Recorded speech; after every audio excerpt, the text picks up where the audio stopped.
In today's episode of Everyday April, we are talking about hyped up makeup that I haven't tried. So if you want to see what products are on that list, then keep on watching. Hey everyone, welcome back to my channel. My name's Bettina and I am the makeup enthusiast, and if you're new around here, make sure you click the subscribe button down below because for the entire month of April I am releasing a video every single day. So obviously there are a lot of hyped up products that I haven't tried. Obviously I can't try every single product out there that has been hyped up, but these are just a few key products that sprang to mind when I thought about this video idea. So starting with product number one, and that is the famous Tarte Shape Tape. No, I have not tried this product. I must be nearly the only person on the entire planet that hasn't tried Tarte Shape Tape. Now, the number one reason why I haven't tried Tarte Shape Tape before is up until recently, it was a very hard product to get in Australia. You had to actually buy it online from the Tarte website and have it shipped to Australia, and I couldn't really justify that. Every time I've purchased a complexion product of some form online and got it shipped to me, it's turned out to be an absolute fail. So I preferred to just not try it, not purchase it, and save my money because it is a pretty pricey concealer. Up until recently, we couldn't get it here in Australia. A couple of months ago, they actually released it at Sephora Australia. Since it's been released, haven't had a chance to go in store and swatch them out. I have a bit of a trickier undertone because I'm so pale to match, so I do really like to go in store. The second one on my list is an entire brand, and that is Morphe. And I don't think I ever will really try Morphe. That's a strong statement to make, I know, but Morphe's never really been on my list of brands to try, and since the whole hype has come about Morphe, I'm kind of really turned off the brand because of their marketing tactics. I know every man and his dog has a code for Morphe. There are a lot of influencers that constantly promote their coupons, and for that reason it's kind of left a little bit of a bad taste in my mouth. Nothing from the Morphe range ever really has grabbed my eye or spruiked my interest, so that's probably the main reason why I haven't tried anything. If I was to try anything from Morphe, I'd probably lean more towards their brushes. I'm not the biggest fan of large palettes. Product number three is the RCMA No Color Powder, and I don't know why I haven't tried this one. I've almost picked it up a few times, but I just don't really need any powders at the moment. I don't really like the packaging, the way it's in like that kind of herb shaker bottle thing. That's not really my jam. I much prefer pressed powders when it comes to face products. I much prefer pressed powders. I just feel like they pick up on my brush better. A lot of my loose powders I tend not to gravitate towards because I do feel like I get a better coverage and more product picked up on my brush with a pressed powder. That's just personal opinion because I do have oily skin, so I do like my foundation and my powder, I do like my base to be set very well to stop any kind of oil breakthrough throughout the day. So that one, I know it's not that expensive. I don't even know how much it is in Australia, but for a powder product it's pretty cheap in Australia.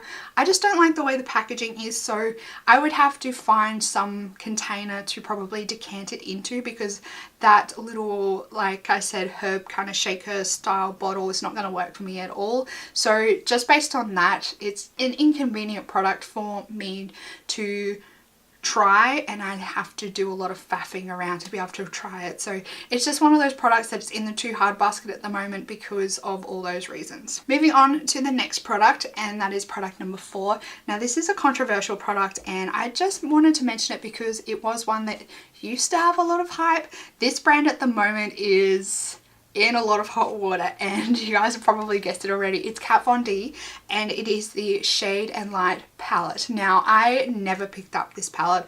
I always wanted to. Kat Von D, back when all the hype was around, wasn't in Australia. Kat Von D has since come to Australia when Sephora Australia opened, so we've only just recently had Sephora Australia, probably in the last, I want to say 2 or 3 years possibly. And I feel like the Kat Von D Shade and Light palette is a original beauty community product staple. Since then, everyone's moved on from it. Kat Von D is still trying to milk that money train, but it's not really working for her at the moment, considering all the controversy behind her at the moment. So I've never really tried the Shade and Light palette. I probably won't pick it up.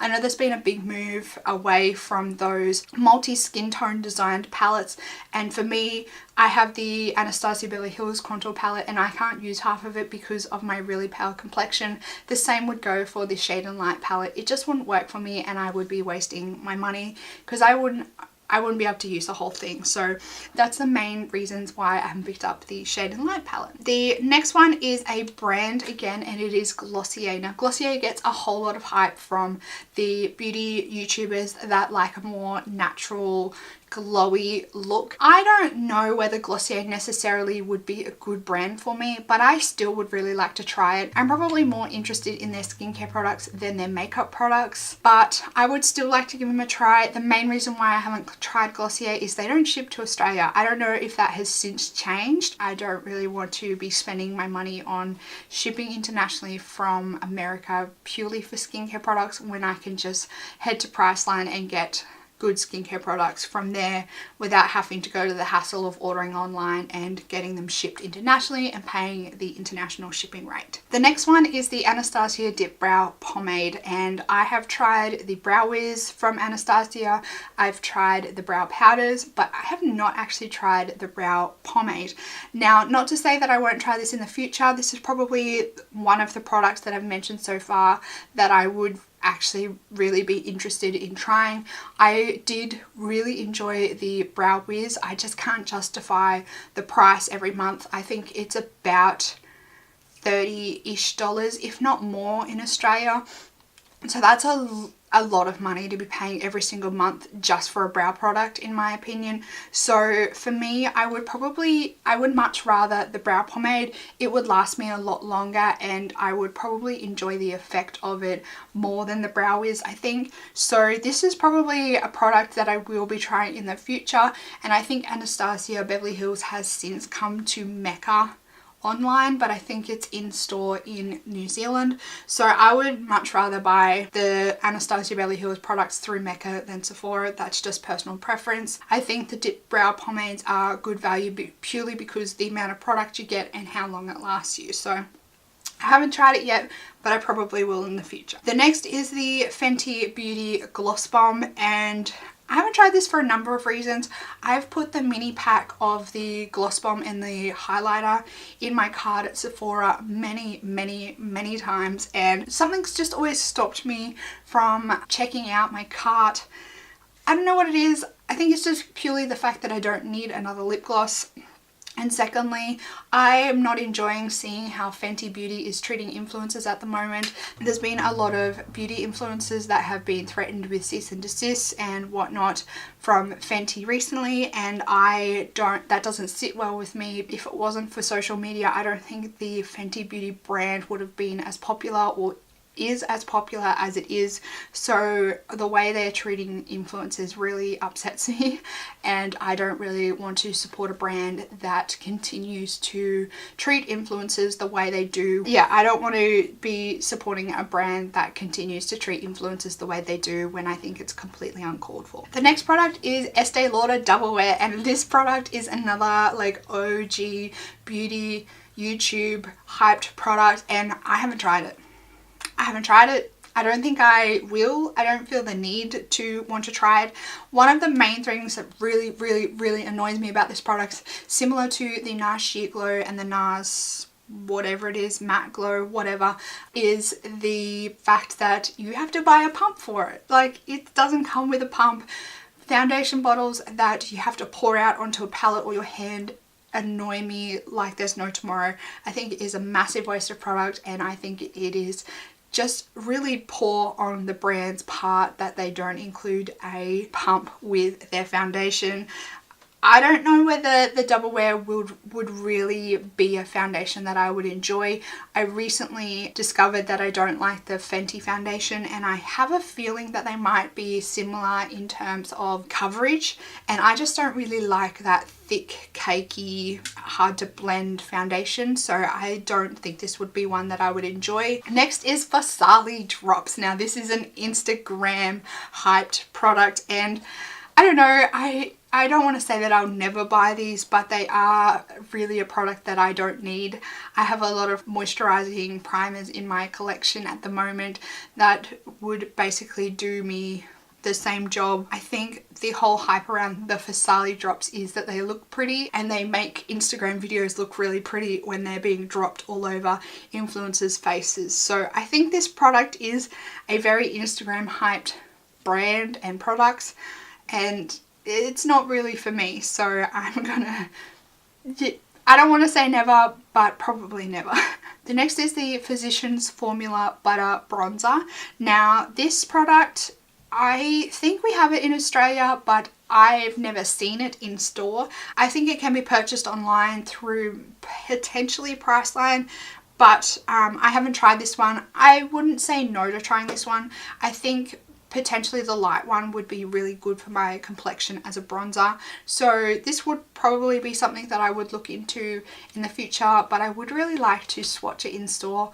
But from memory, even when we had Physicians Formula in like every Priceline store, you still couldn't swatch them from my memory, so I don't really want to be buying a bronzer if I can't swatch it, and I know Physicians Formula in Australia is quite expensive for a drugstore brand. The last product on my list is the Chanel Soleil Tan de Chanel.